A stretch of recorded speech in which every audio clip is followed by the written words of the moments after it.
Hola, ¿qué tal? Soy José Antonio Montenegro desde New York Stock Exchange en Manhattan y esto es Globo Economía. Hoy dedicando todo nuestro tiempo a hablar de la inclusión social en América Latina. Un tema tremendamente importante desde una óptica económica y desde el objetivo de conseguir países en los que una amplia mayoría de sus ciudadanos, si no todos, vivan digna y satisfactoriamente. Está absolutamente demostrado, los países del mundo que consiguen una mayor y mejor inclusión social son también, con frecuencia, los más prósperos y en los que sus ciudadanos dicen vivir más a gusto. Por eso es tan importante poner el foco en la inclusión social e ir hacia ella como objetivo desde cualquier lugar del mundo y desde luego en nuestra región, América Latina. Y por eso es también de agradecer que una publicación como America's Quarterly, la revista de la prestigiosa American Society Council of the Americas, haya decidido ya por tercer año consecutivo llevar a cabo un índice sobre la inclusión social en las Américas, que además de hacernos hablar de ese importante objetivo, pone de manifiesto interesantes aspectos sobre cómo estamos en temas tan esenciales como por ejemplo los derechos políticos y civiles, el acceso a la vivienda, la bancarización de la población, la formalidad o informalidad de la economía o por supuesto el propio crecimiento económico de cada país. Son esos que he mencionado algunos de los 21 factores que el índice contempla y pondera para llegar a una clasificación de países que, por cierto, este año encabeza Uruguay y que, como decía, importa sobre todo porque nos obliga a reflexionar sobre cuál es la finalidad última de que crezcan y aumenten las condiciones económicas de los países, que no debe ser otra que el bienestar y la felicidad de sus ciudadanos. Pero pausa rápida y hablamos más de este índice y de ese objetivo con Christopher Sabatini, Senior Director of Policy en the American Society Council of the Americas y editor en jefe de su prestigiosa publicación America's Quarterly, que precisamente, como les decía, es quien ha hecho ese índice. Enseguida, aquí en Globo Economía.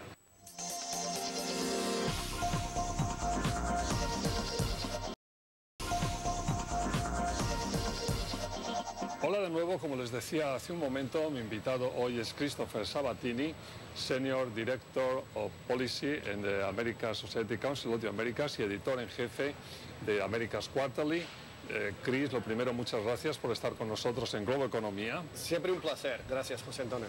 Y vamos a hablar además de este tema que yo introducía, el índice sobre la inclusión social tan importante que vosotros hacéis por tercer año consecutivo en la revista que tú diriges, America's Quarterly, y que yo creo que tenemos un poco empezar explicando primero qué es la inclusión social y en qué consiste este índice que hacéis.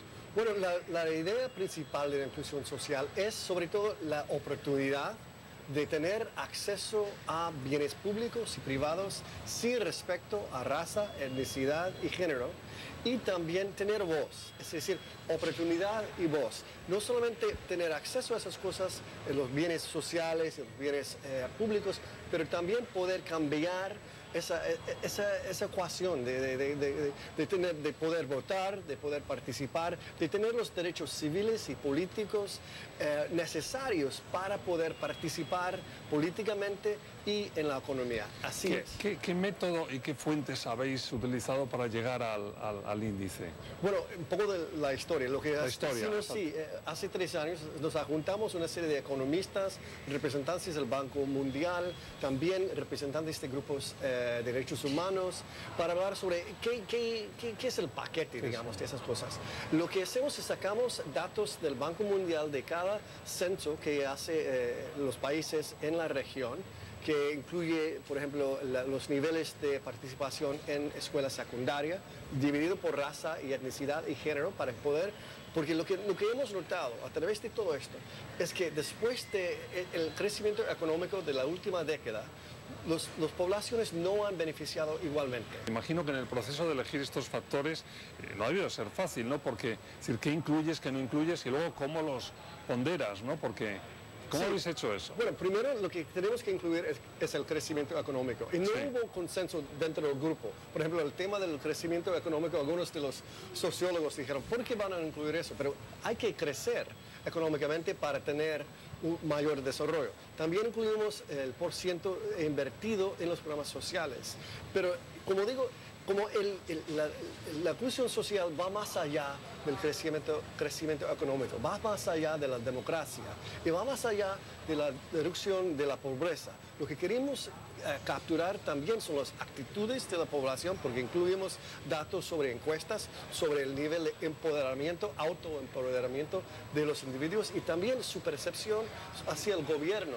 ¿Qué capacidad tiene el gobierno de responder a sus necesidades? Entonces, hay una serie de variables que son complejos, hay 21, como dijiste, José Antonio, que refleja, digamos, ese tejido de variables que son importantes. Déjame, de todos los, muchos, y tú que lo has estado fabricando con los economistas, con el grupo que habéis hecho, de todos los hechos en factores, ¿cuáles son los dos, tres que tú dices, bueno, aparte de estos más objetivos, el crecimiento económico, pero los que más han dirigido, ¿no?, conducido los resultados del... Bueno, lo más importante son sobre todo el acceso por raza y etnicidad y también las actitudes. Lo más interesante es en casi todos los variables, acceso a la escuela secundaria, también acceso a pobreza o mejoramiento de pobreza. Si uno ve, por ejemplo, los niveles de diferencia entre las poblaciones de indígena y afrodescendientes son mucho más bajos y también por género. Y lo que más es interesante es las actitudes de esas poblaciones.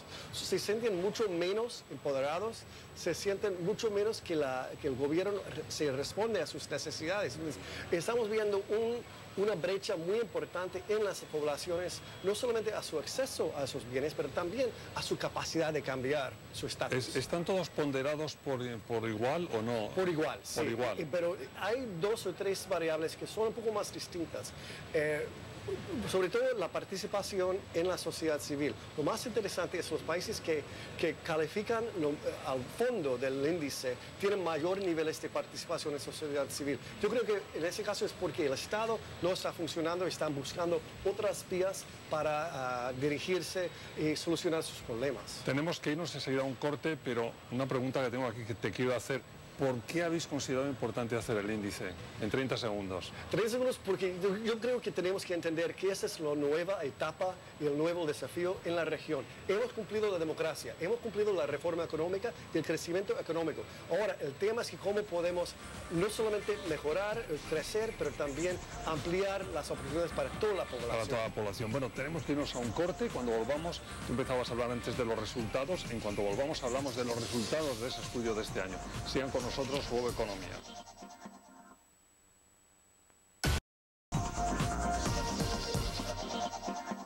Hola de nuevo, Globo Economía con Christopher Sabatini, editor en jefe de America's Quarterly, y con ese índice de inclusión social en el que en este capítulo, en este segmento, vamos a hablar de los resultados de este año.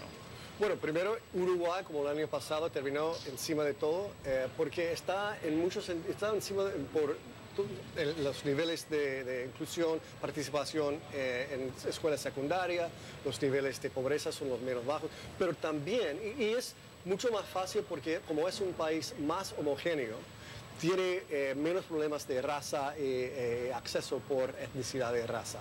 Pero también donde lo que lo puso encima de Chile, que en el primer año... Eso te iba a preguntar, porque el primer año estaba Chile como número 1, ¿no? Y Uruguay número 2, ¿no? Luego ha habido un... Sí, el segundo año... ¿Por qué? El segundo año incluimos 2 variables más. El variable de los derechos de los homosexuales y los derechos de la mujer. Y Chile, como es un país muy conservador, ha caído un puesto. Y eso es muy importante y lo más interesante es los candidatos y el gobierno chileno lo ha reconocido y ha sido una reacción muy favorable por parte de Chile de ahora lanzar un programa. Están hablando mucho más sobre la inclusión social y los derechos homosexuales. O sea, que habéis conseguido algo importante, que es que el índice no se quede solo en un índice o en una revista en la que de repente... No queremos que eso sea... Sino que empuja acciones concretas de gobiernos, eso es... Sí, no queremos que eso sea un ejercicio vacío o intelectual solo. Lo que queremos hacer es utilizar esas cifras y ese ranking, esa cualificación para mejorar y elevar el debate sobre el tema y lo hemos logrado. Déjame que haga un poco de abogado del diablo, como se suele decir. O sea, ¿tiene sentido comparar países con niveles de desarrollo muy distintos? Porque está también Estados Unidos en el estudio, ¿no? ¿Tiene sentido hacer esas comparaciones?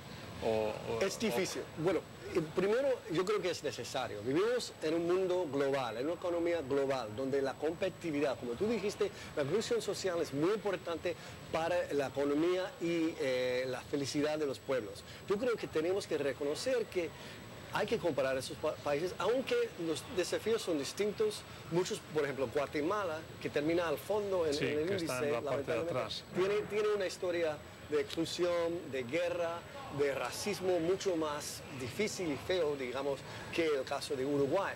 Pero yo creo que tenemos que compararlos porque es importante para ver cómo se puede comparar, cómo se puede competir en la economía global y también para incentivar un poco la competición. Hablabas de reacciones en los gobiernos de los países que están en la parte de arriba del índice, pero la parte de abajo, donde está Guatemala, Honduras, Paraguay, que ahí también ha habido reacciones. Bueno, una reacción muy importante y positiva fue por parte de unos guatemaltecos, empresarios guatemaltecos, que se acercaron a nosotros y propusieron una serie de pasos que van a tomar para mejorar su calificación. Entonces, no solamente fue una respuesta del gobierno, en ese caso los empresarios, liderados por un grupo en Guatemala, van a invertir dinero para mejorar. Y lo que queremos hacer el año siguiente, cuando lo hacemos, es reconocer los avances de los países. No solamente reconocer los que terminan encima, pero también reconocer las mejoras que han hecho. Las mejoras y va dado en peso por las más dificultades. O sea, darle al índice como una especie de capacidad de que refleje también lo que has hecho para mejorar de un año a otro, ¿no? Precisamente. Que es importante. Estados Unidos, que me hace gracia, bueno, cuando he visto el documento, el índice, y desde el principio, que hayáis incluido esa pregunta que te hacía países con distintos crecimientos, es llamativo, pero luego te llama también la atención que Estados Unidos, podrías pensar, es el número 1. No es el número 1, es el número 3, ¿no? Me parece. Sí, bueno, ¿por qué? Eso es un poco difícil, porque primero no incluimos, por ejemplo, medidas sobre los niveles de pobreza, donde terminaría muy encima de los muchos países. Pero también está debilitado los Estados Unidos por varias cosas. Eso es lo que te iba a preguntar. ¿Qué es lo que debilita? Porque sí, bueno, puedo imaginarlo, pero ¿qué países, qué factores debilitan a Estados Unidos para que no aparezca arriba? Bueno, primero, el año pasado, en nuestro variable sobre los derechos políticos se bajó un punto por la razón por la cual de Edward Snowden y ese de espionaje a los ciudadanos. Eso fue muy importante y también el parálisis en el Congreso entre los demócratas y los republicanos. Eso debilitó y dañó los Estados Unidos en ese variable. También el caso de los derechos de la mujer. Tenemos dos variables en esa escala. Uno es la representación de las mujeres en el Congreso. En ese variable, los Estados Unidos terminan muy bajo en comparación a otros países donde hay leyes de cuota y otros mecanismos para aumentar la representación de la mujer. Otro sentido muy importante es que los Estados Unidos no tienen índice de femicidio. Los otros países en la región sí. ¿Índice, perdón? Femicidio, el asesinato de mujeres por hombres. No incluye eso. Entonces, eso es un índice muy importante, eso ha dañado a los Estados Unidos. Y por final también en los derechos homosexuales hemos logrado la aprobación de la Suprema Corte, pero todavía siguen siendo leyes en muchos estados que lo prohíben. Mencionaba reacciones de algunos países por arriba y por debajo del índice, pero aparte de esas reacciones en general, ¿qué tipo de aceptación han tenido los distintos gobiernos de los países al índice? La verdad es que me sorprende. Incluso un país, no lo voy a mencionar, no incluimos en el primer año, y me llamaron el canciller y me exigió que lo incluyamos. Lo que pasa es que en muchos países, y eso es muy difícil, para nosotros es la tarea que queda. Muchos países como Costa Rica, Argentina, Honduras, El Salvador y Panamá no incluye preguntas sobre raza y etnicidad en sus censos. En sus censos, y por eso no están en el índice. Por eso tenemos que irnos a una pausa, luego seguimos comentando eso, me parece muy, muy interesante. Pausa rápida y volvemos con... hemos detectado nosotros áreas de mejora y vamos a hablar de eso cuando volvamos en Globo Economía. Sigan con nosotros. Economía estamos hablando del índice de inclusión social con Christopher Sabatini.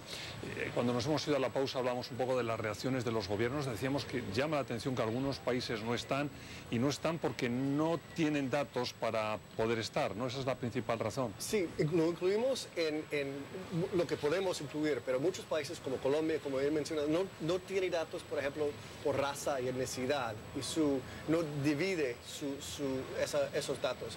Lo que queremos hacer en el próximo año es, estamos ya hablando con muchos gobiernos para hablar sobre la necesidad de mejorar su capacidad de colectar esos datos. Eso es una cosa.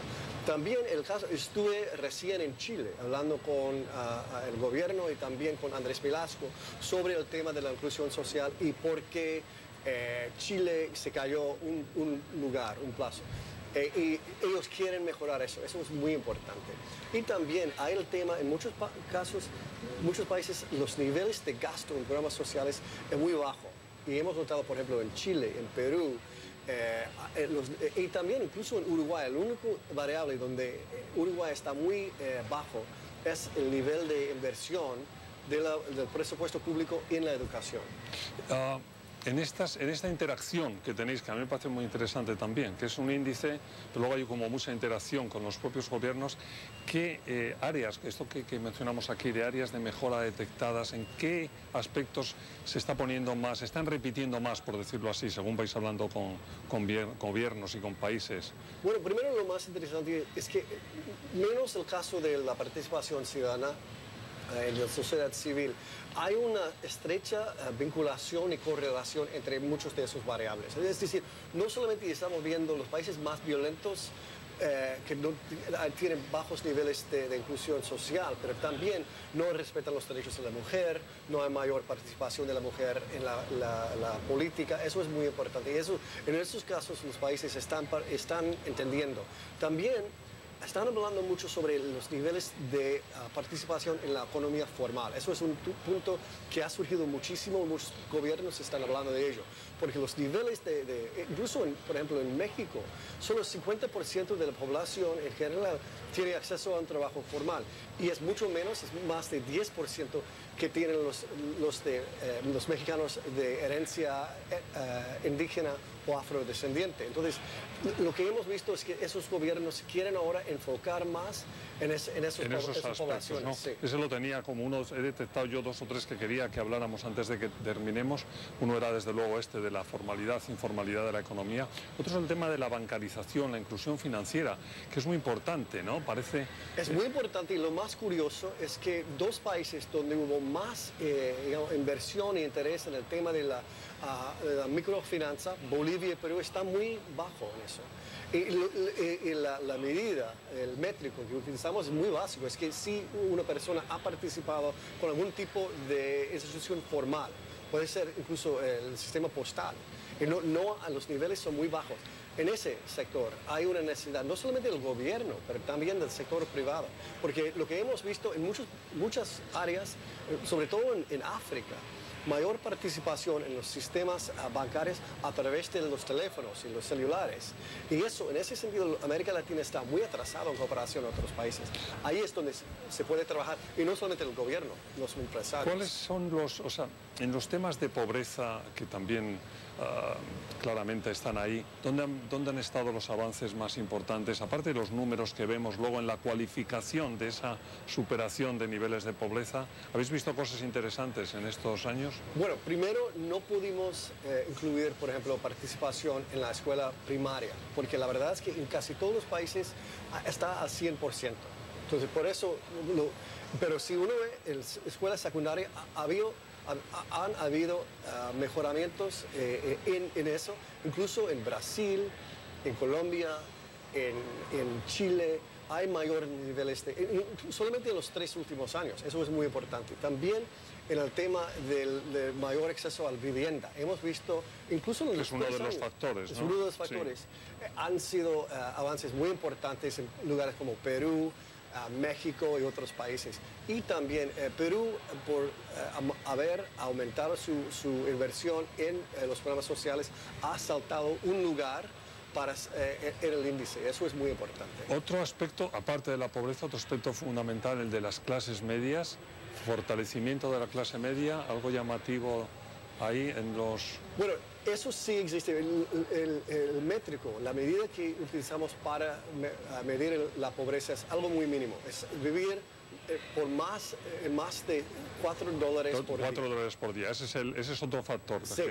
Gente que tiene más de $4 por día. Y según el Banco Mundial, vivir en más de $10 por día significa clase media. Pero lo que hemos visto es que eso es el problema sobre ese gran logro sobre la clase media, es que muchos de ellos siguen afuera de la red de programas sociales, siguen afuera, incluso los de la clase media, siguen afuera de trabajos formales, siguen afuera, digamos. Con lo cual la inclusión social deja mucho que desear. Sí, precisamente. Chris, o sea, como siempre apasionante, interesantísimo, un placer tenerte en el programa. Fue Chris Sabatini, Editor-in-Chief de America's Quarterly y Senior Policy Director de la American Society Council of the Americas. Muchas gracias. Gracias, José. Otra vez, gracias a ustedes por su atención. Recuerden que si quieren estamos con más en 7 días, desde aquí, desde Wall Street, Globo Economía. Hasta la próxima semana.